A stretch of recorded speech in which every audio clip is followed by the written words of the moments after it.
للہ والصلاة والسلام علی رسول اللہ وعلی آلہ واصحابہ اجمعین، اما بعد، قال اللہ تبارک و تعالی فی القرآن المجید، اعوذ باللہ من الشیطان الرجیم، بسم اللہ الرحمن الرحیم،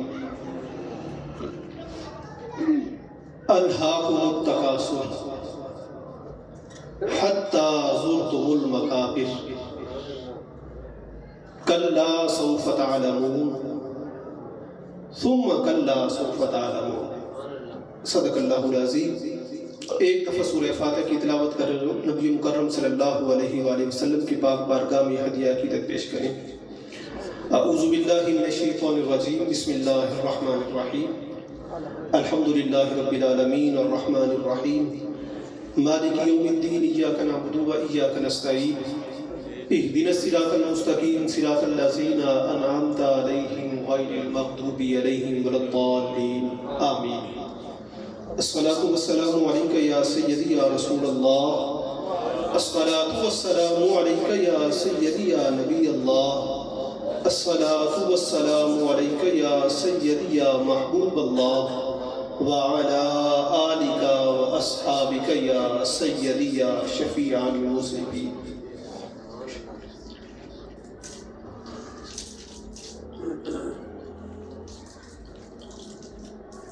سبھی تھک گیا آج کا۔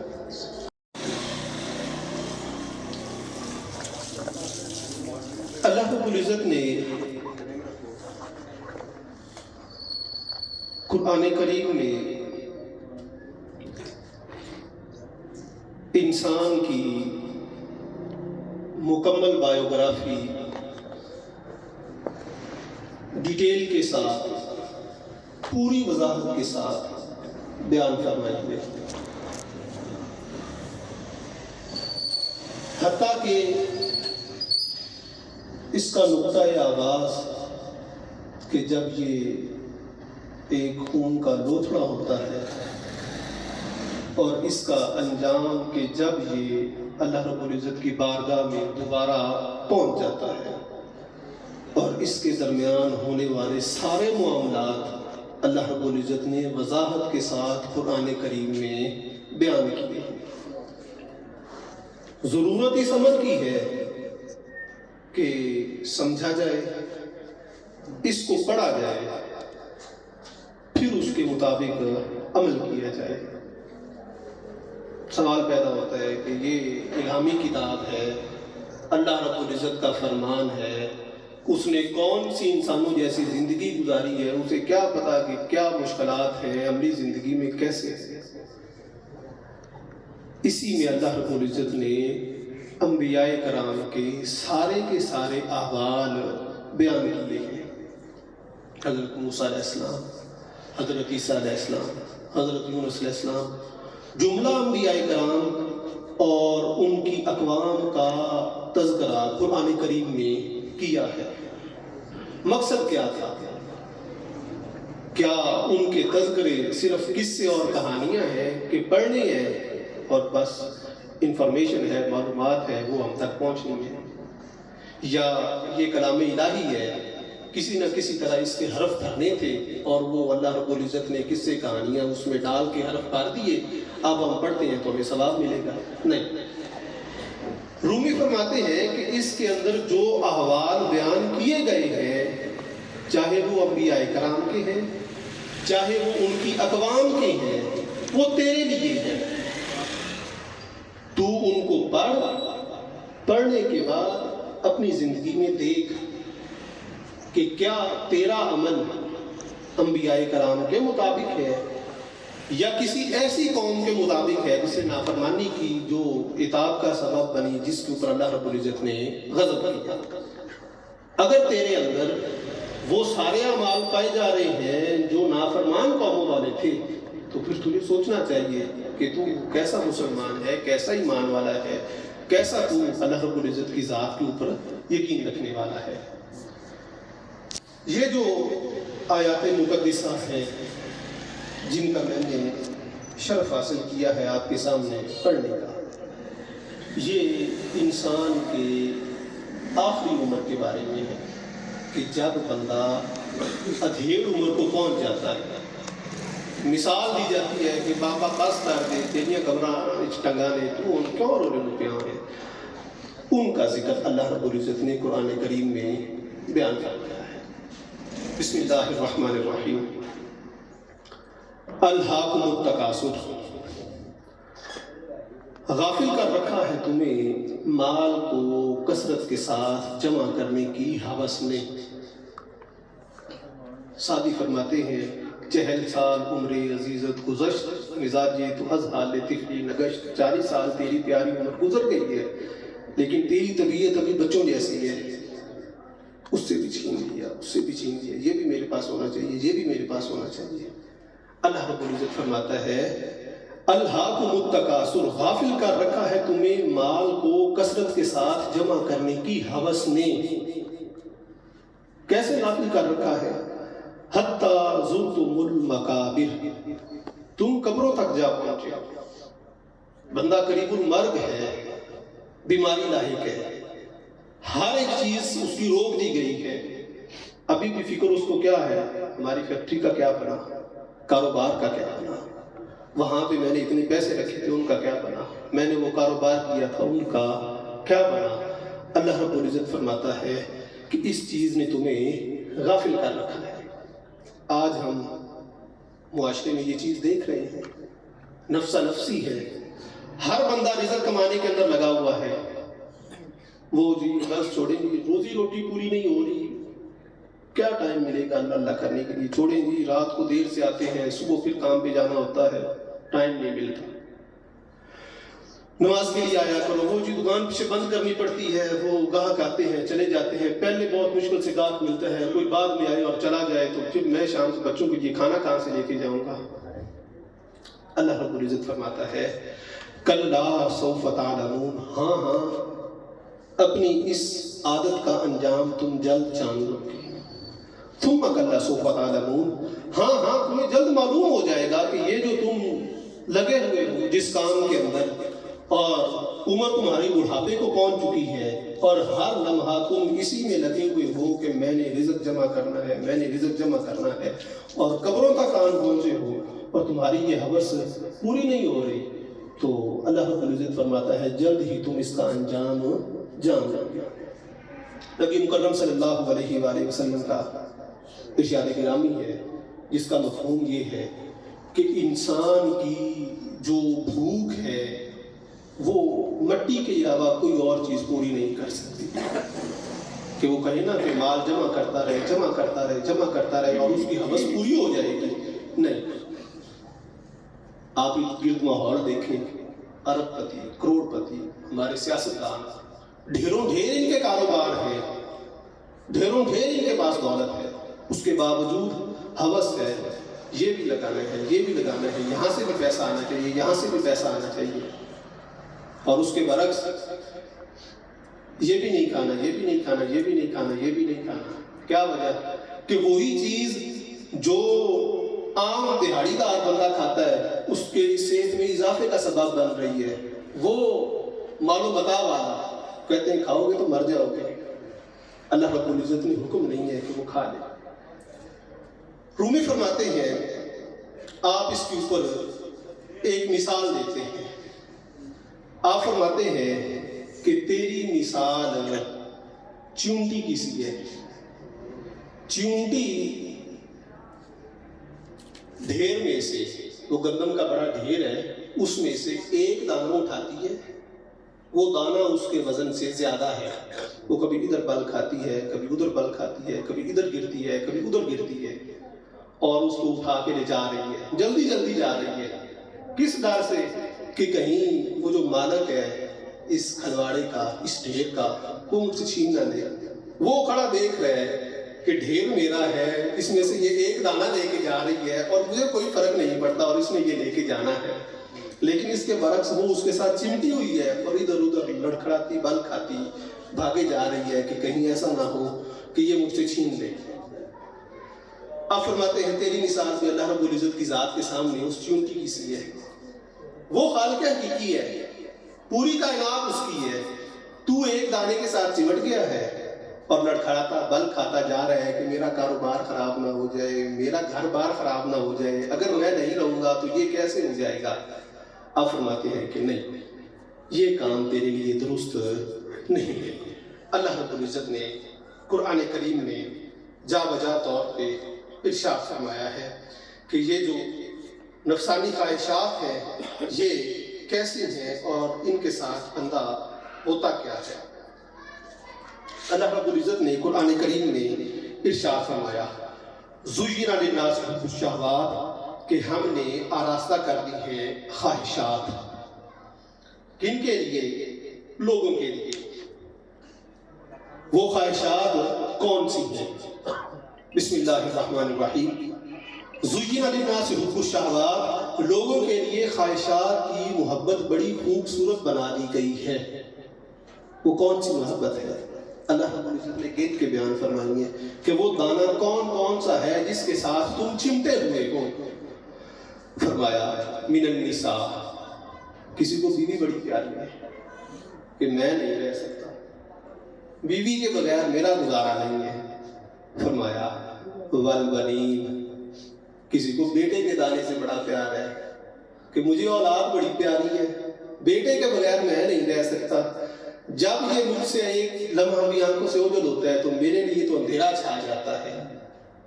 آگے فرمایا والقناطیر المقنطرۃ، سونے چاندی کے ڈھیر مال جمع کیا ہوا ہے کثرت کے ساتھ، اور یہ ڈر ہے کہ کہیں اس کو چوری کر کے نہ کوئی لے جائے، مجھ سے چھین نہ جائے۔ یہ وہ دانے کے ساتھ چپکنا ہے، کوئی کسی دانے کو چپکا ہوا ہے، کوئی کسی دانے کو چپکا ہوا ہے، کوئی کسی دانے کو چپکا ہوا ہے۔ آگے فرمایا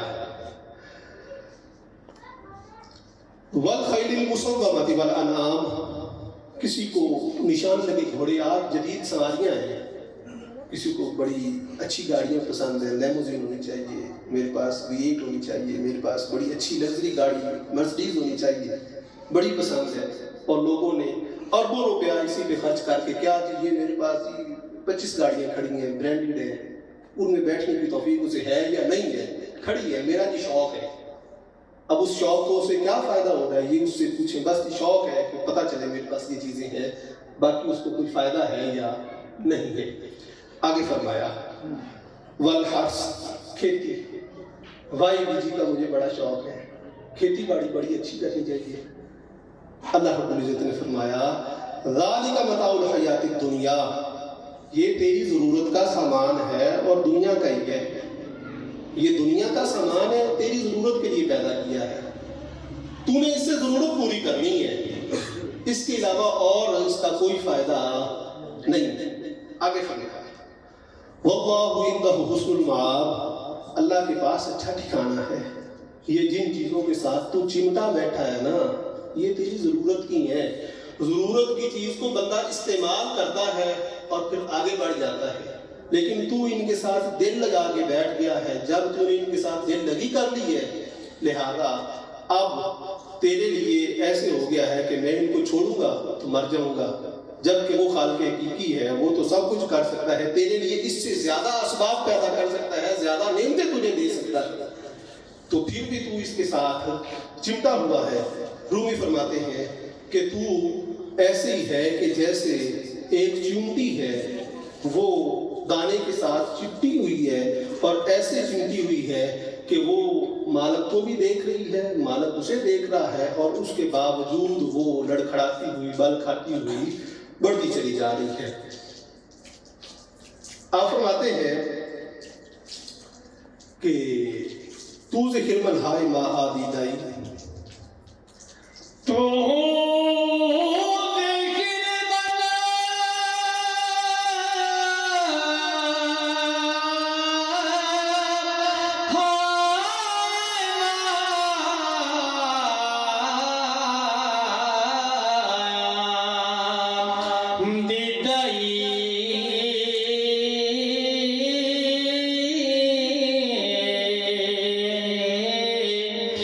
کہ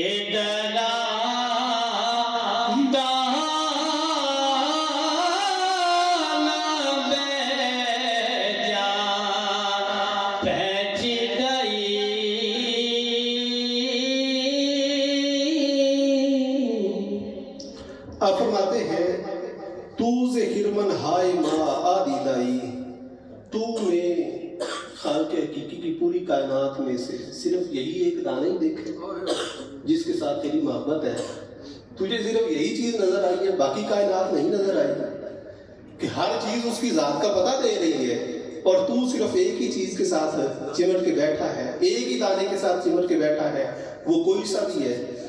تو آپ فرماتے ہیں کہ دراں دانا بجا پیچیدہ ہی، اور تو نے اسی ایک دانے کے لیے اپنی جان کو مشکل میں ڈال دیا ہے، دل لگی کر لی ہے نا، محبت ہو گئی ہے کاروبار کے ساتھ، اولاد کے ساتھ، بیوی کے ساتھ، بچوں کے ساتھ یا کسی بھی چیز کے ساتھ، اس دل لگی کے ساتھ تو نے کیا کیا ہے کہ اپنی جان کو مشکل میں ڈالا ہے۔ کیسے مشکل میں ڈالا ہے؟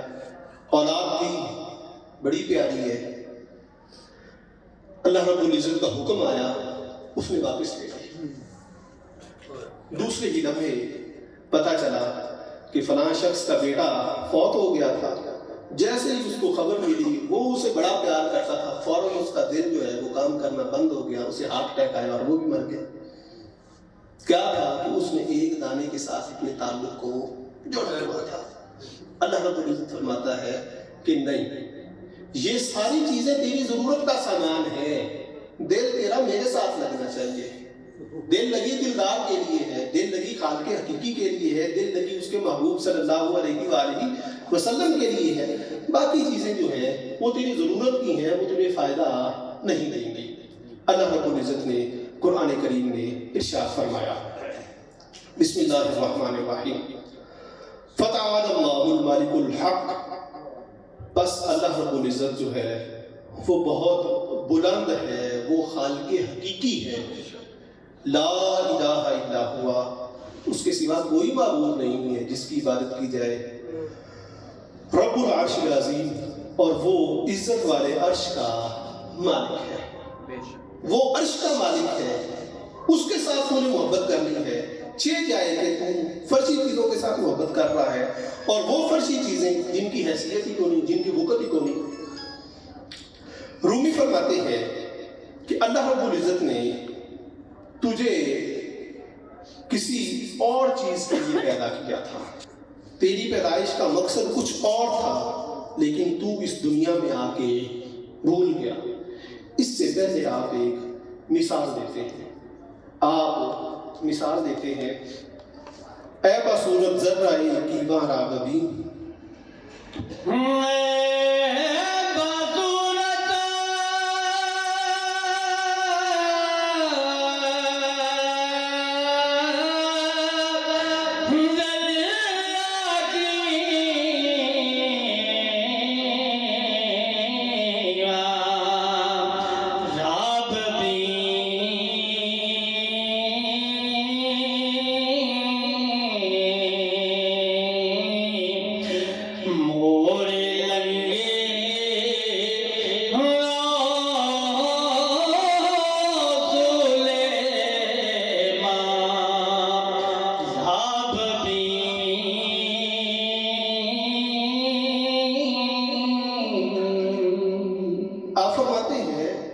بادشاہی میں تو زحل ستارہ بھی ہے، چاند بھی ہے، دیگر سیارے ستارے موجود ہیں اور وہ بڑے بڑے ہیں۔ سائنس بھی اس بات کا دعویٰ کرتی ہے کہ یہ زمین، یہ کائنات تو کچھ بھی نہیں، اس سے بڑی بڑی اور کائناتیں ہیں اور وہ خالق حقیقی ان کا مالک ہے۔ آگے آپ فرماتے ہیں، مور لنگی رو سلیمان رابا بھی، تو دیکھنا چاہتا ہے نا کہ وہ خالق حقیقی کتنا عطا کرنے والا ہے۔ سلیمان علیہ السلام کے لشکر کو دیکھ کے جس چونٹی نے کہا تھا کہ بلوں میں چلی جاؤ، سلیمان کا لشکر آ رہا ہے، اس کو اپنے عقل اور شعور اللہ رب العزت دینے والا ہے۔ آپ فرماتے ہیں، رو سلیمان رابا بھی، سلیمان علیہ السلام جو کہ پوری کائنات میں تمام چیزوں پر دسترس رکھتے تھے، ان کو جو فہم فراست جو علم دیا تھا وہ بھی اللہ نے دیا تھا، چونٹی کو بھی دیا تھا اور حضرت سلیمان علیہ السلام کو بھی دیا تھا۔ آپ فرماتے ہیں، جب کہ تو اس خالق حقیقی کو چھوڑ کے ایک چھوٹی سی چیز پہ، ایک چھوٹے سے دانے پہ مرا مٹا جا رہا ہے، آپ بات سمجھانے کے لیے فرماتے ہیں کہ تیرا مقصد یہ نہیں تھا تیرا بنانے کا مقصد کچھ اور تھا، تجھے بھیجا کسی اور کام کے لیے گیا ہے، لیکن تو نے آ کے اس مقصد کو بھلا دیا ہے۔ آپ فرماتے ہیں آدمی دی دست باقی لحم و پوست پر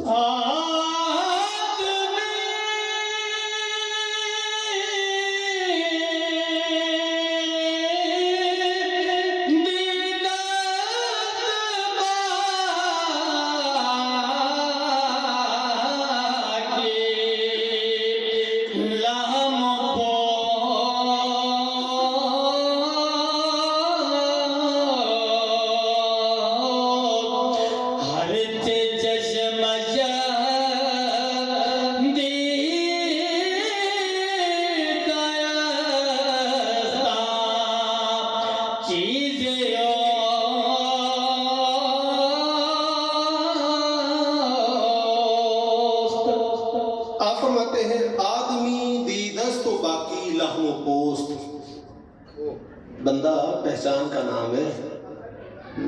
یہ جسے تو انسان سمجھ بیٹھا ہے نا کہ یہ گوشت، یہ جسم، یہ خوبصورتی، یہ بال، یہ جوانی، یہ بڑھاپا، یہ آدمی نہیں ہے۔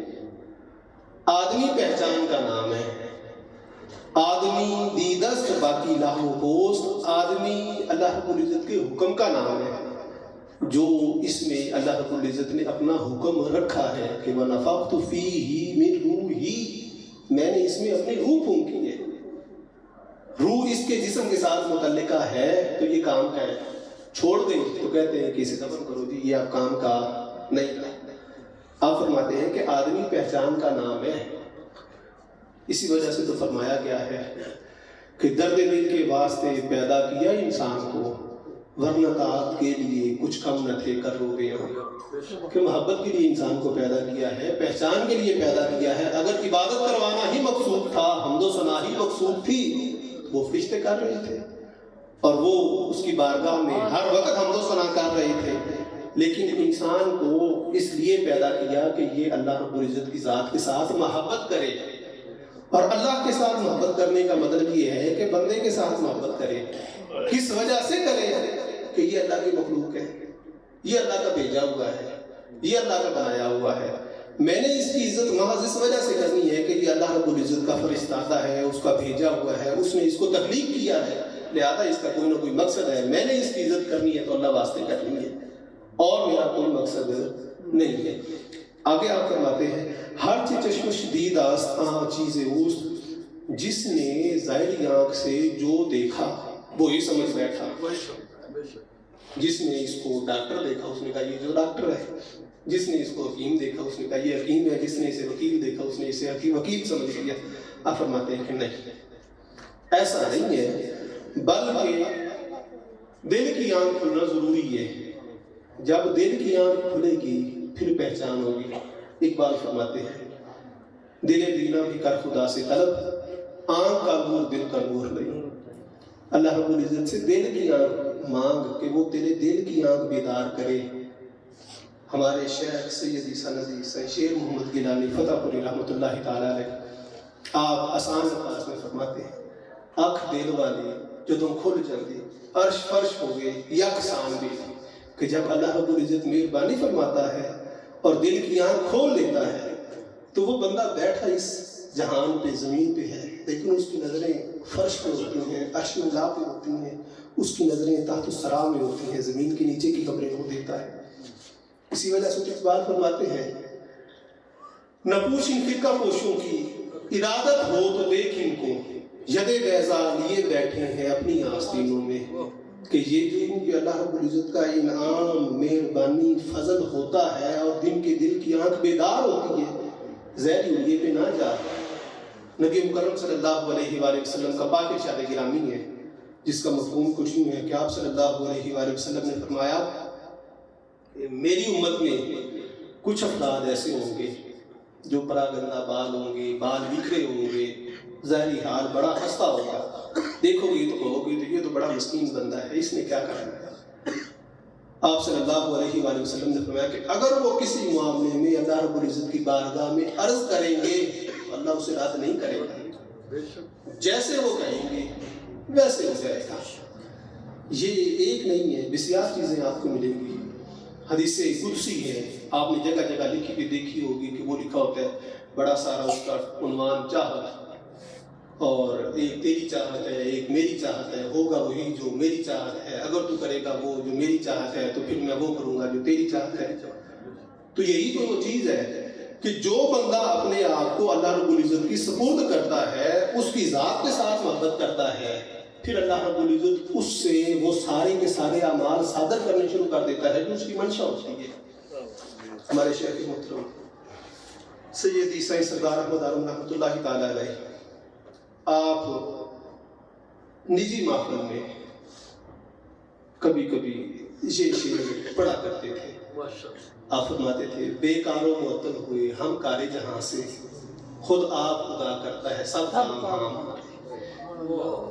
بے کار و معطل ہوئے ہم کار جہاں سے، خود آپ خدا کرتا ہے سب کام ہمارے۔ جنہوں نے ان کے سامنے کچھ وقت گزارا ہے انہیں معلوم ہے کہ صرف یہی تھا، دعا کریں گے، آپ دعا کریں گے، اللہ رب العزت مہربانی کرے گا۔ یہ نہیں کہ میں دعا کرتا ہوں، نہیں، آپ دعا کریں، فلاں بھائی تو دعا کر یار یہ کام ہو جائے، چلو سارے لوگ دعا کرو یار یہ کام ہو جائے۔ یہ نہیں کہ میں نے یہ کیا تو یہ ہو گیا، اس نے یہ کیا تو یہ ہو گیا، اس نے یہ کیا تو یہ ہو گیا۔ وہ صفت جو حضرت سلیمان علیہ السلام کے اندر قرآن کریم میں اللہ رب العزت نے بیان فرمائی ہے کہ آصف بن برخیہ وہ پلک جھپکنے سے پہلے تخت آپ کی بارگاہ میں لے کے آیا، تو آپ نے یہ نہیں فرمایا کہ دیکھو میرے پاس بیٹھنے والا تھا، اتنی طاقت والا ہو گیا ہے، میرے پاس بیٹھنے کا یہ اس کو مقام ملا، نہیں، آپ نے فرمایا ھذا من فضل ربی، یہ میرے رب کا فضل ہے۔ یہ چیز ہم نے ان کے اندر دیکھی کہ وہ بھی فرمایا کرتے تھے تو دعا کر یار، دعا کرو یار، سارے لوگ دعا کرو، اللہ پاک مہربانی فرمائے گا۔ تو رومی فرماتے ہیں کہ آدمی پہچان کا نام ہے، جو پہچان جائے گا وہ کامیاب ہو جائے گا۔ اسی وجہ سے تو بزرگان دین کہا کرتے ہیں کہ من عرف نفسہ فقد عرف ربہ، جس نے اپنے آپ کو پہچان لیا اس نے رب کو پہچان لیا۔ اپنے آپ کو پہچاننے کا مطلب ہی رب کو پہچاننا ہے کہ انسان نے مجھے کس لیے، انسان کو تخلیق کیا گیا ہے، اللہ رب العزت کا اس میں مقصد کیا تھا اور میں نے کرنا کیا ہے۔ اللہ رب العزت نے آسان الفاظ میں قرآن کریم میں بیان فرمایا۔ بسم اللہ الرحمن الرحیم، اللہ رب العزت نے ارشاد فرمایا وَمَا خَلَقْتُ الْجِنَّ وَالْإِنسَ إِلَّا لِيَعْبُدُونَ، کہ ہم نے جنوں اور انسانوں کو عبادت کے لیے پیدا کیا۔ یہ عبادت یہ نہیں ہے کہ نماز پڑھ لی ہے، روزہ رکھ لیا ہے، حج کر لی ہے، زکوٰۃ دے دی ہے، جہاد کر لیا ہے، بس کام ختم۔ یہ تو پریکٹس ہے، اسے آپ ورزش کہہ رہے ہیں، پریکٹس کہہ رہے ہیں، نہیں۔ آپ کا ہر عمل، ہر سانس، ہر لمحہ اس کی ذات کے ساتھ متعلقہ ہونا چاہیے۔ جب اس کی ذات کے ساتھ متعلقہ ہوگا پھر یہ آیت مقدسہ جو ہے وہ اپنے مصداق کو پہنچے گی کہ تیری تخلیق کا مقصد مجھے پہچاننا ہے۔ عبادت کا مطلب یہ ہے کہ نہایت عاجزی کرنا، نہایت انکساری کرنا اور اللہ رب العزت کی ذات کو پہچاننا۔ عرف عام میں عبادت کہتے ہیں کہ نماز عبادت ہے، روزہ عبادت ہے، حج عبادت ہے، نہیں، یہ عبادات فرائض ہیں، لیکن جو اللہ رب العزت کا سمجھانا مقصود ہے وہ یہ ہے کہ ہر لمحہ تیرا میری یاد سے غافل نہیں ہونا چاہیے۔ اللہ رب العزت نے قرآن کریم میں جا بجا طور پہ ارشاد فرمایا کہ وہ لوگ جو دنیاوی زندگی کے اندر اٹے رہتے ہیں وہ کیا کرتے ہیں۔ بسم اللہ الرحمن الرحیم، الذین، وہ لوگ، دل سعیہم فی الحیات الدنیا، کہ جو اپنی ساری زندگی دنیاوی کوششوں میں گزار دیتے ہیں، وَهُمْ يَحْسَبُونَ، اور وہ گمان کرتے ہیں کہ وہ لوگ جو ساری زندگی گزار دیتے ہیں کس کام میں گزار دیتے ہیں، فی الحیات الدنیا، دنیاوی کب و دور میں، یہ بھی کر لیں، یہ بھی کر لیں، یہ بھی کر لیں. اور آگے فرمایا اور وہ گمان کرتے ہیں، کیا گمان کرتے ہیں؟ انہم یحسنون صنعا، کہ وہ بڑا عمدہ کام کر رہے ہیں، دکھاتے ہیں. آپ دیکھیں گے معاشرے میں نے جی اتنی دیر سروس کی ہے، ریٹائرمنٹ بھی لی ہے، اس سے یہ مکان بنایا ہے، بچوں کی شادی کر لی ہے، بیٹوں کو کاروبار کروا دیا ہے، بڑی اچھی زندگی گزر رہی ہے. اور وہ گمان کرتے ہیں کہ بڑا اچھا کام کر رہے ہیں. اللہ رب العزت فرماتا ہے کہ وہ لوگ جنہوں نے ساری کی ساری زندگی دنیاوی معاملات کے اندر گزار دی اور اس معاملے کے اندر گزار دی کہ وہ بڑا اچھا کام کر رہے ہیں. اس سے پچھلی آیت مقدسہ کے اندر اللہ رب العزت نے فرمایا، آپ فرما دیجیے هل ننبئکم بالاخسرین اعمالا، کیا ہم تمہیں مطلع کریں ان لوگوں کے متعلق جو سب سے بھڑے اعمال کرتے ہیں، جن کے سارے عمل ضائع ہو گئے ہیں. پھر فرمایا الذین ضل سعیہم فی الحیاۃ الدنیا، کہ وہ لوگ جنہوں نے ساری کی ساری زندگی دنیاوی کوششوں میں گزار دی، وہ سارے کے سارے عمل ان کے ضائع ہو گئے ہیں، انہیں کسی عمل نے فائدہ نہیں دے گا. فائدہ وہ دے گا، وہ لمحہ دے گا جو خالق حقیقی کے ساتھ متعلق ہونے میں ملے گا، جو خالق حقیقی کے ساتھ تعلق کو جوڑنے میں ہو گزرے گا، وہی چیز فائدہ مند ثابت ہوگی. حضرت سرمار شہید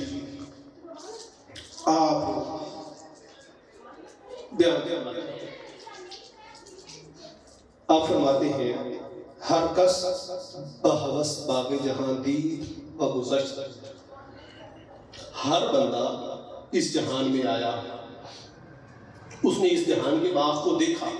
یہ جہان باغ کی مانند ہے نا، طرح طرح کے پودے ہیں، طرح طرح کی چیزیں ہیں، پودوں کے اندر شجر حجر انسان، ساری چیزیں پودوں کی مانند ہے نا، مختلف قسم کی ہیں. خالو گلے پجبردہ بہم چید و گذشت، کچھ پھول لیے، کچھ کانٹے لیے، کچھ خوشیاں لی، کچھ غم لیے، کچھ دولت لی، یہ ساری چیزیں چن کے زندگی کا سفر پورا کیا اور چلا گیا. آگے آپ فرماتے ہیں این صورت ہستی کے تمام اشمانات، یہ تیرا سارے کا سارا وجود اللہ رب العزت کے معنوں سے بھرا ہوا ہے جس کو تو نے پہچانا نہیں ہے. افسوس براکس کہ نہ فہمید و گذشت، افسوس اس بندے پہ ہے جو اس جہان میں آیا، اس نے اپنے آپ کو پہچانا نہیں، سمجھا نہیں اور چلا گیا. سارے کام کیے لیکن اپنی پہچان حاصل نہیں کی، اللہ رب العزت کی ذات کو پہچانا نہیں اور اس جہان سے چلا گیا. آپ فرماتے ہیں اس پہ افسوس. اللہ رب العزت نے قرآن کریم میں جا بجا طور پہ فرمایا کہ وہ لوگ سب سے زیادہ اعمال میں گھاٹے کے اندر ہیں، نقصان کے اندر ہیں، جو دنیاوی کوششوں کے اندر لگے رہتے ہیں. انہیں دنیاوی کوششیں فائدہ نہیں دیں گی، وہ نقصان کے اندر ہی جا رہے ہیں.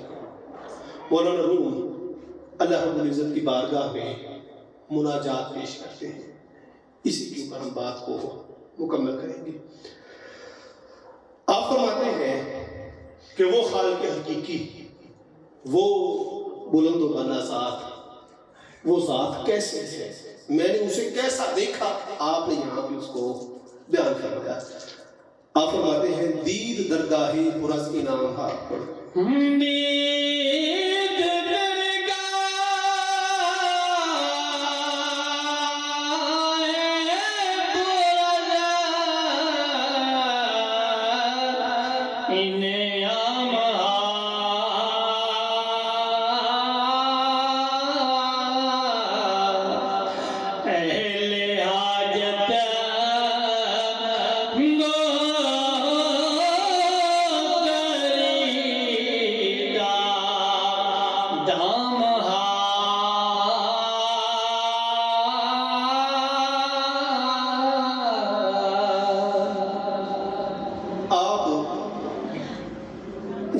سمجھنے سے پہلے کہ اللہ رب العزت کی ذات کیسے ہے، اس کے ساتھ محبت جو ہے وہ کرنی ضروری تو ہے، ہر بندے کو کرنی چاہیے، اپنی پہچان بھی کرنی چاہیے.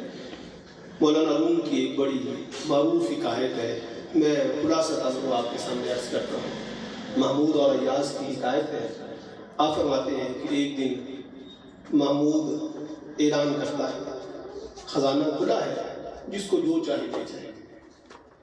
مختلف وزیر مشیر، کوئی ہیرے لے گیا، کوئی جواہرات لے گیا، کوئی جس کو جو چیز پسند تھی وہ وہاں سے لے گیا۔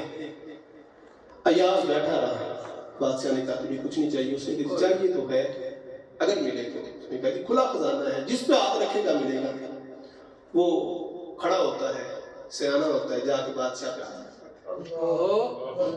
تو چاہیے؟ وہ کہتا ہے میرا کیا کرے گا؟ کہتا ہے یہ جو لے کے جا رہے ہیں یہ بھی تیرا ہے، ابھی حکم دے گا واپس آ جائے گا، جو بعد میں آئے گا وہ بھی تیرا ہے، جو پہلے سے موجود ہے وہ بھی تیرا ہے، جو آئے گا وہ بھی تیرا ہے۔ اگر تو میرا ہے تو پھر یہ سارا ہی میرا ہے۔ یہ تو میں کا جھگڑا ختم کر دینا چاہیے۔ اسی وجہ سے انسان کو بھی چاہیے کہ وہ مختلف چیزوں کے ساتھ دانہ بان کے چپکے نہیں، چونٹی کی طرح کہ یہ دانے کو چپک گیا، یہ دانے کو چپک گیا، بلکہ اپنی پہچان کرتے ہوئے خالق حقیقی پہ ہاتھ رکھے کہ میں نے تیرے ساتھ اپنے تعلق کو جوڑنا ہے۔ شیخ عبد القادر جیلانی رضی اللہ تعالیٰ عنہ آپ فرماتے ہیں کہ اگر تیری زندگی میں کبھی ایسا معاملہ آ جائے کہ ایک طرف خالق حقیقی کا حکم ہے، دوسری طرف مخلوق ہے، تو خالق کے ساتھ کھڑا ہو، مخلوق کے ساتھ تیرا کوئی کام نہیں ہونا چاہیے۔ ایک طرف تیری بیوی ہے، بچے ہیں، خاندان والے ہیں، عزت ہے، کاروبار ہے، دوسری طرف اللہ کا حکم ہے۔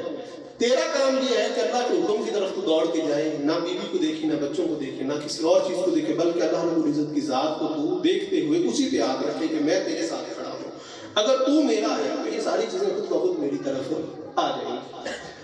رومی فرماتے ہیں دید درگاہ پرز انعام ہا، کہ میں نے انعامات سے بھرا ہوا دربار دیکھا۔ وہ خالق حقیقی کا دربار ایسا دربار ہے جو انعام و اکرام سے بھرا ہوا تھا۔ کیسے بھرا ہوا تھا؟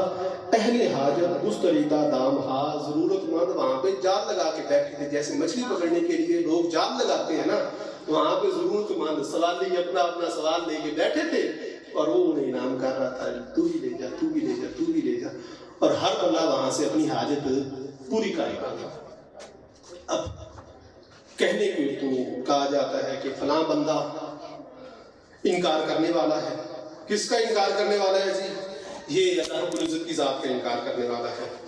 فلاں بندہ یہ بھی انکار کرنے والا ہے، کیا تھا کہ مسلمان تھا، پھر بعد میں جداریہ ہو گیا، کیا کہ وہ اللہ کی ذات کو مانتا نہیں ہے۔ اللہ رب العزت نے قرآن کریم میں ارشاد فرمایا سوال نہیں کرنا ہے، جب بھی دکھ پہنچے گا، تکلیف پہنچے گا، وہ چاہتے ہوئے نہ چاہتے ہوئے یہی آواز نکلے گی کہ اے خدا مہربانی کر۔ آپ ان سے پوچھ لیں کہ جب تمہیں تکلیف ہوتی ہے، بیماری، کچھ بھی ہوتا ہے تو زبان سے کیا الفاظ جاری ہوتے ہیں؟ وہ انگریز ہو تو کہے گا کہ او گاڈ، اگر وہ مسلمان ہے تو کہے گا کہ وہ جی، یا مسلمانوں سے داڑھیہ ہوا ہے، یا وہ شروع سے ہی داڑھیہ ہے تو کہے گا وہ جی مہربانی کا قدرت اللہ مہربانی، جو بھی مطلب اس کو وہ نام دے دیں۔ اللہ رب العزت نے قرآن کریم میں ذکر فرمایا، بسم اللہ الرحمن الرحیم، وَلَهُ أَسْلَمَ مَنْ فِي السَّمَاوَاتِ وَالْأَرْضِ، آسمان اور زمین میں جو کچھ بھی ہے سب اس کے سامنے جھکا ہوا ہے۔ رومی فرماتے ہیں کہ میں نے ایک ایسا دربار دیکھا ہے جو انعامات سے پر ہے، سارے کے سارے ضرورت مند وہاں پہ سوال کے جال لگا کے بیٹھے ہیں۔ اللہ رب العزت فرماتا ہے کہ آسمان اور زمین میں جو بھی چیز ہے وہ ساری کی ساری میرے سامنے جھکی ہوئی ہے، میری سوال لیے۔ آگے فرمایا طوعاً وکرہاً، خوشی سے یا مجبوری سے۔ خوشی سے مانو گے تو بھی میرا حکم ہے، مجبوری سے مانو گے تو بھی میرا حکم ہے، میرا اقرار کر کے مانو گے تو بھی میرا حکم ہے، میرا انکار کر کے مانو گے تو بھی میرا حکم ہے، ماننا تم نے میرا حکم ہے۔ جو بھی ہیں، کافر ہیں، یہودی ہیں، عیسائی ہیں، وہ کیا اس کائنات سے باہر ہے؟ نہیں، حکم ان کے اوپر بھی اللہ رب العزت کی ذات کا ہے اور وہ برحق ہے۔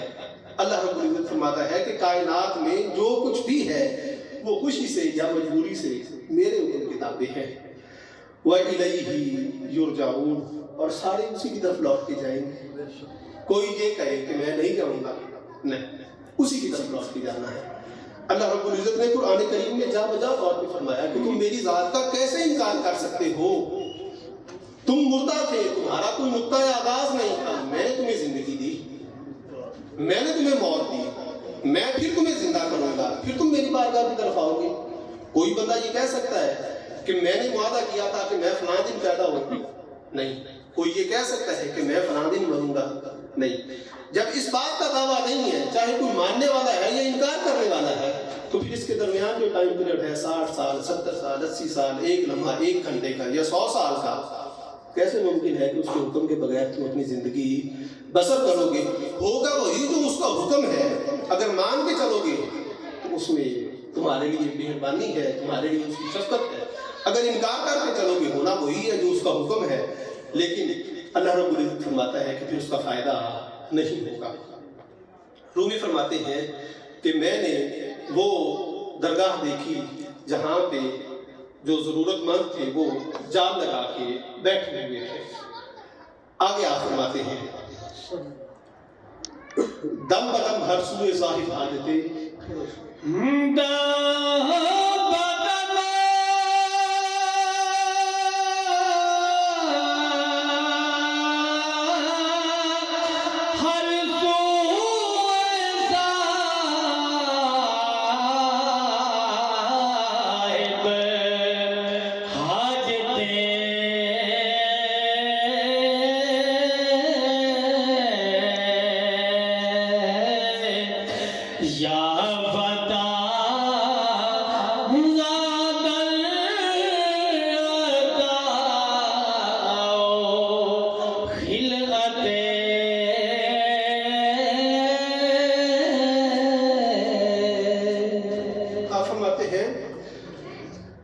دم بدم ہر سوئے صاحب حاجتے، ہر لمحہ ضرورت مند وہاں سے اپنی اپنی ضرورت کی چیزیں حاصل کر رہے تھے. یافتہ ذا در عطاؤ خلتے، اس در سے ہر کوئی بندہ مہربانی پا رہا تھا. کوئی بندہ میں نے وہاں پہ مایوس نہیں دیکھا، کوئی بندہ میں نے وہاں پہ ایسا نہیں دیکھا جو کہے کہ مجھے یہاں سے خیرات نہیں مل رہی. دوسرا شعر پڑھو جی. باہر کی مومنوں سے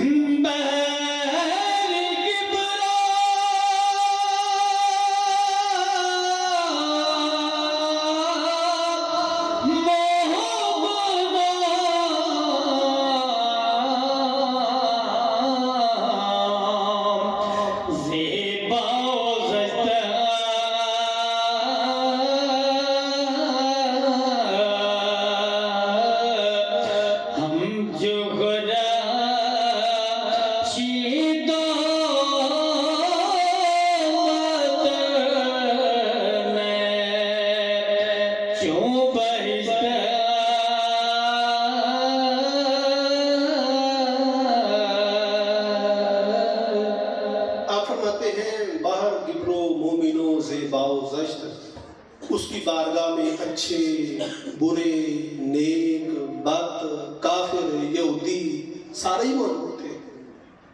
وہ کوئی گاڈ کہہ رہا ہے، کوئی بھگوان کہہ رہا ہے، کچھ بھی کہہ رہا ہے، مانگ تو اسی سے رہا ہے نا. نام الگ الگ رکھے ہوئے ہیں. رسالت کا انکار ہے، توحید کو تو سارے مانتے ہیں نا کہ کوئی نہ کوئی ایک ایسی ذات ہے جو یہ نظام چلانے والے ہیں. رومی فرماتے ہیں کہ میں نے وہاں پہ کافر بھی دیکھے، ساری قسم کے لوگ اس کی بارگاہ میں دیکھے.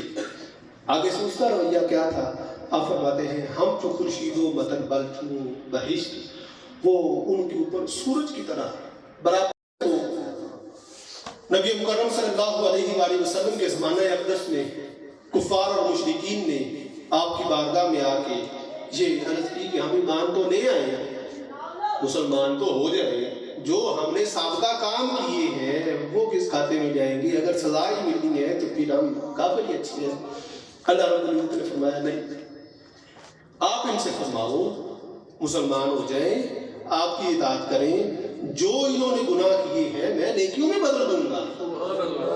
معاف ہی نہیں کروں گا بلکہ گناہوں کو نیکیوں میں بدل دوں گا، لیکن یہ میری بارگاہ کی طرف آئیں تو صحیح، رجوع تو کریں.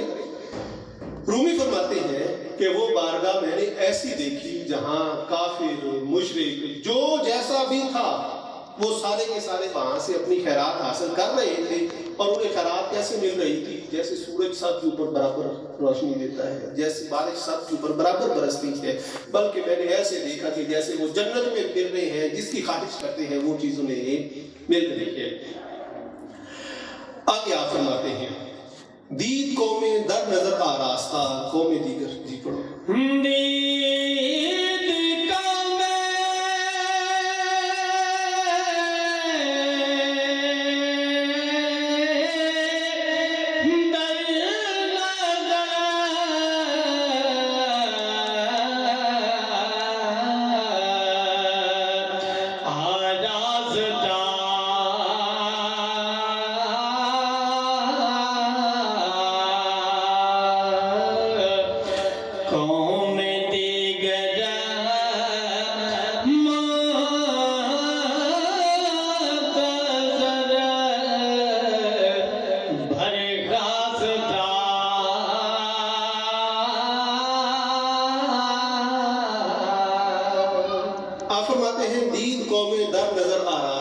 میں نے اس کی بارگاہ میں گروہ در گروہ لوگ دیکھے.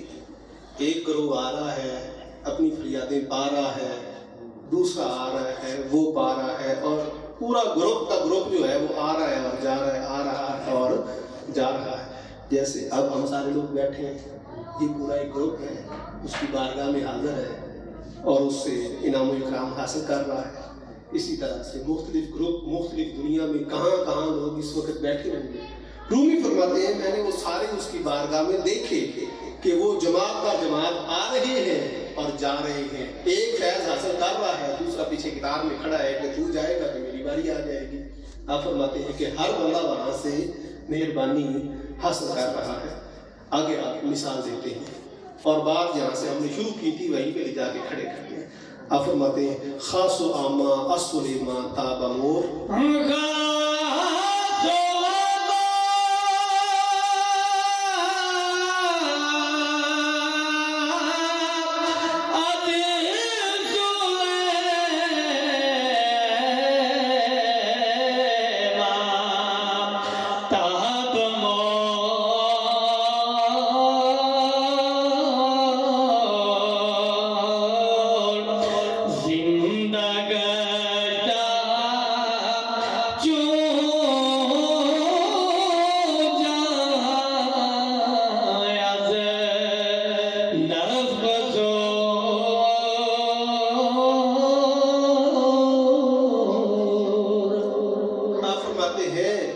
خاص و عامہ السلیمان تاب مور.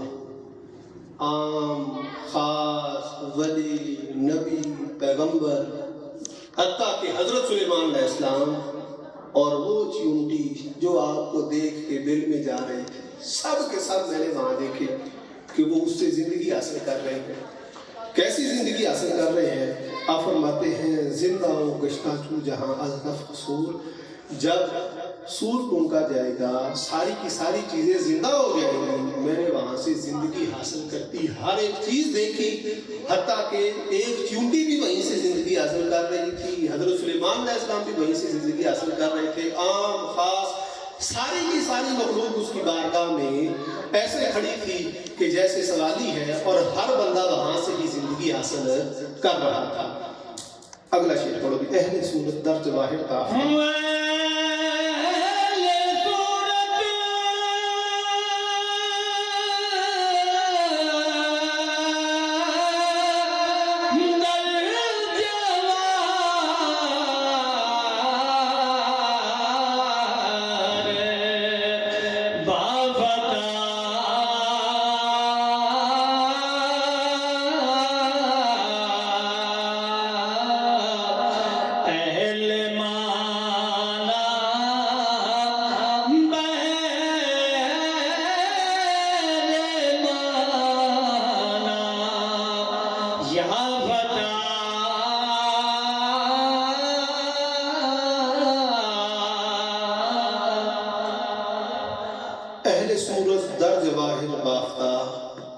جو دنیا کے طلبگار تھے, ہیرے جو موتی مانگنے والے تھے, وہ ہیرے موتی حاصل کر رہے تھے اور اللہ رب العزت ان کو بے شمار انعام و اکرام عطا کر رہا تھا.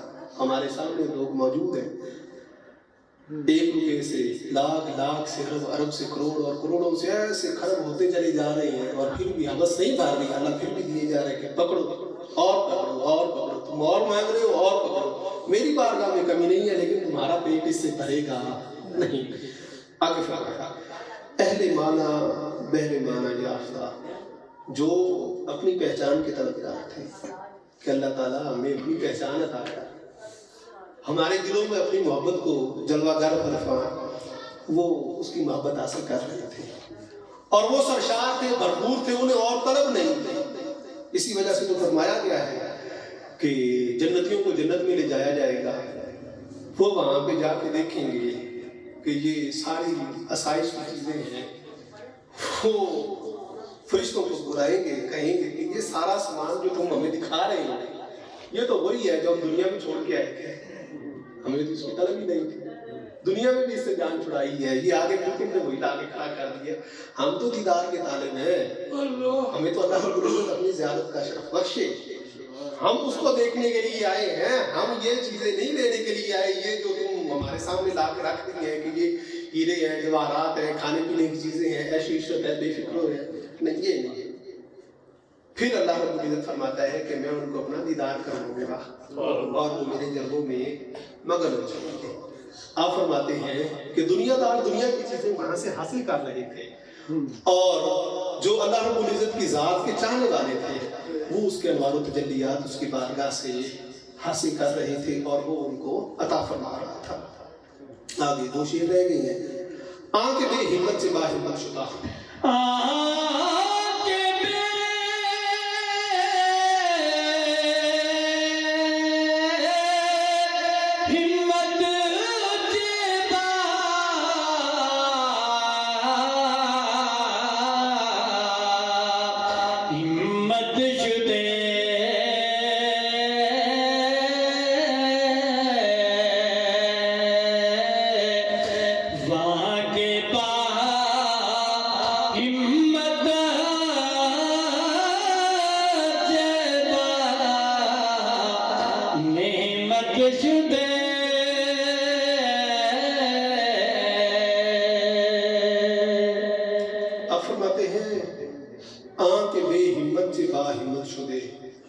بارگاہ میں بے ہمت لوگ ہمت حاصل کر رہے تھے، طاقت پر کر رہے تھے۔ اللہ رب العزت اسی وجہ سے فرمایا ہے کہ الا بذکر اللہ تطمئن القلوب، کہ خبردار دلوں کا اطمینان جو ہے وہ میری یاد میں ہے۔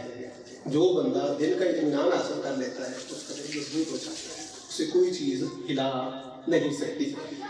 آپ فرماتے ہیں کہ اس کی بارگاہ ایسی تھی جہاں سے بے ہمت لوگ ہمت حاصل کر رہے تھے۔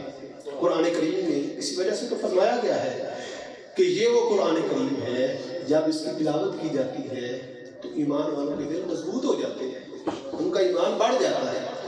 یہی وہ قرآن کریم ہے۔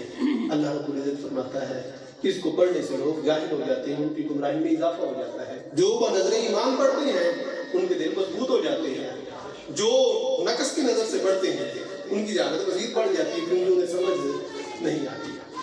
آپ فرماتے ہیں وہاں کے با ہمت سے با نعمت شدے، جو پہلے سے ہی با ہمت تھا جب اس کی بارگاہ میں آیا اس کو نعمت والا بنا دیا گیا، اس کے اوپر مزید انعام ہو گیا، اس کے اوپر مزید مہربانی ہوئی۔ آخری شعر آپ فرماتے ہیں بانگ بھی آمد کیا ہے طالب دیا،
میں دینے والا ہوں تو مجھ سے لے لے۔